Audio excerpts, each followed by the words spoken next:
Bavaria. This is terrific. Well, let's get up there. Hohenschwangen, here we go.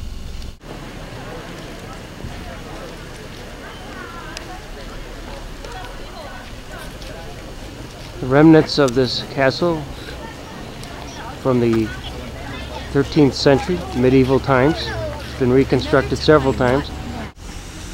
Hohenschwangen is House of Swan, and you see that.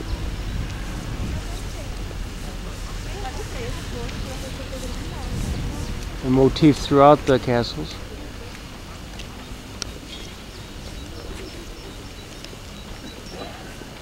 The House of Wittelsbach was one of Europe's most distinguished royal houses. Ludwig was raised to be a king. He had a very strict upbringing. His father gave him a list of virtues for each day, including not being ill-humoured, and the cardinal virtues of love, faith, hope, even frugality, which his father checked every day.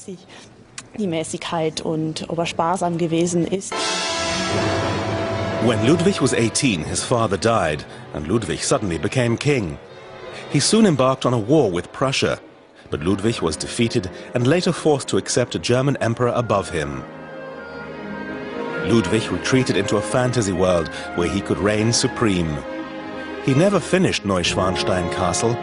3D animations in the exhibition show what Ludwig had planned. Neuschwanstein, which was the folly of King Ludwig II. So we gotta walk up there? Let's drive up a little further. Here's what's left of Mommy. King Ludwig was nuts. There it is. Almost there. Can we take it down the hill? Yeah.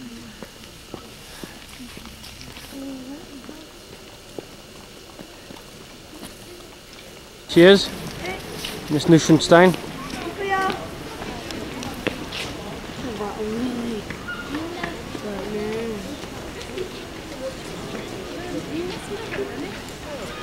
The entrance is over here to the right.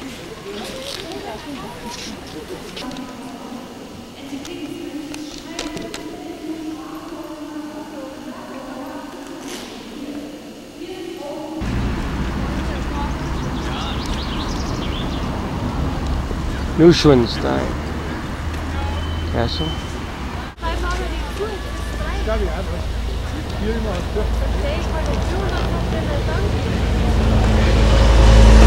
Neuschwanstein. Hohenschwangen. No autographs, please, no autographs. I find the great shepherd, Megan, with her follower, Amy.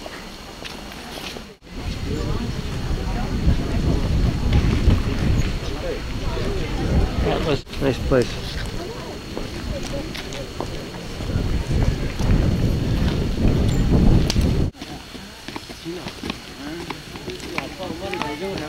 Grotto, which was a theater to assist in the plays of Richard Wagner. Incredible cave. You were able to artificially create waterfall.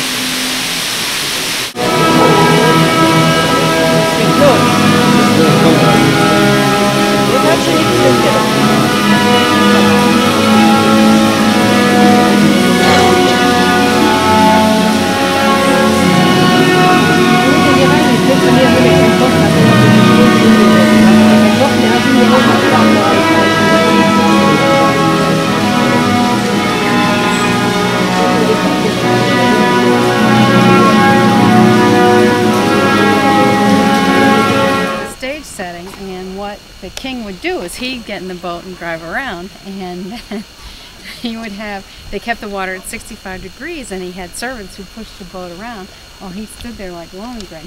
And we got to the part in the opera and when there was a storm and the water got rough, and they had servants stand there and jump up and down on logs to create waves for the boat. And there was a full orchestra, swans. full orchestra in there and live swans. Let's see it. Do it, Megan.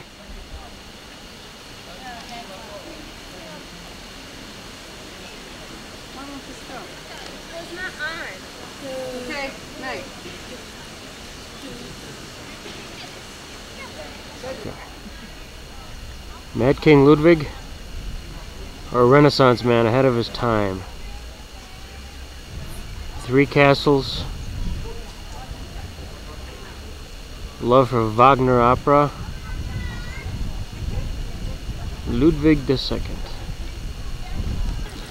Here we are at Königsschloss number 4. 1, 2, 3, 4.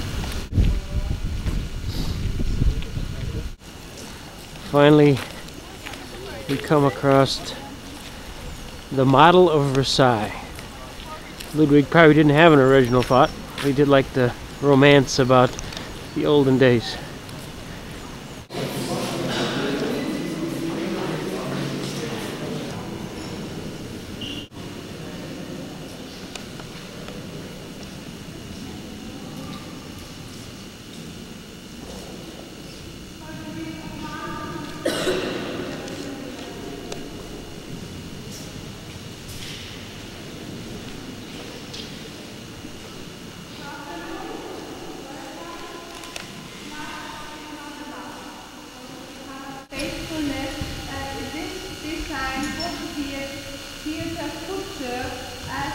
Beginning of the Vienna period with 98 meters length, 3 meters more than Versailles.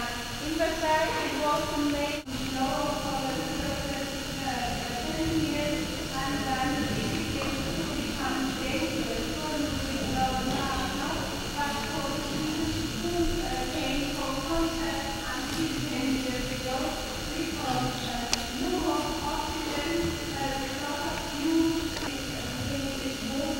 The Hall of Mirrors.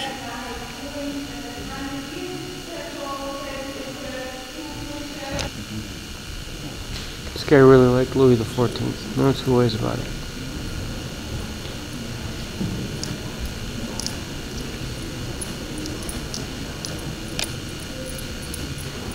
And the only guy who's more handsome than Louis XIV is Brent I.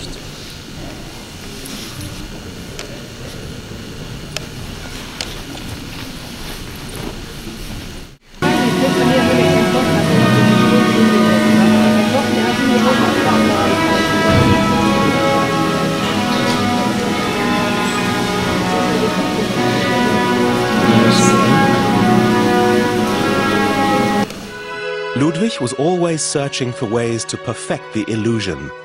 He looked for a very special blue for his Venus grotto at Linderhof Palace, and commissioned research that eventually led to the BASF company inventing indigo blue.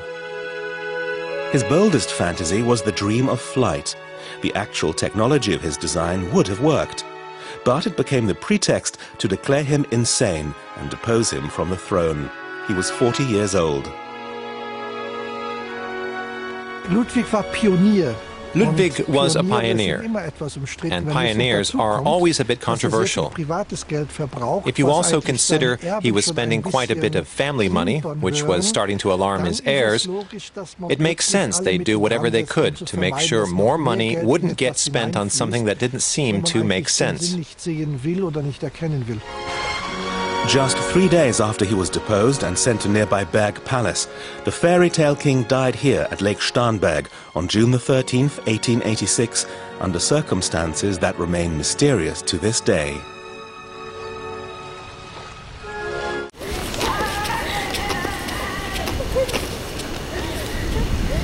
The Mad King is taken home. We leave the last of King Ludwig's. We say goodbye to the Swan, and we say goodbye to Bavaria.